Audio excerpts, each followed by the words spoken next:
হার মানতে হলো ধরা দিয়ে।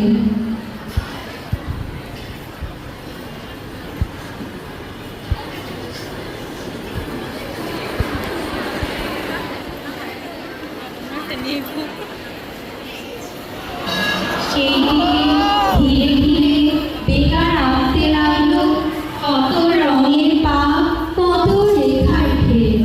আকাশের ছোলে মেয়েটি ভরা তুলে